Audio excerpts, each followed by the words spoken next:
Friends, welcome you to my channel ADNSHR.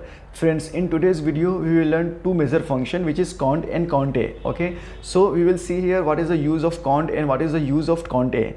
So here we will tab first function CountA and CountA, count and CountA. So firstly we will see count. So here I will tab count. Okay, we will select the entire data, then we will close the bracket.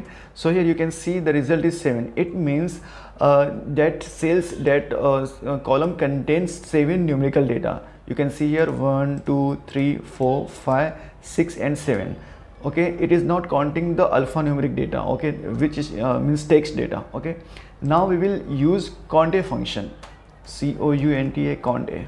Okay, we will select the entire data, then we will close the bracket. Okay, here you can see the result is 70. It means it is counting the text data as well. Okay, so this function is used for alphanumeric data, to count the alphanumeric data. Okay, so that's all for today's video. Please do like and subscribe my channel.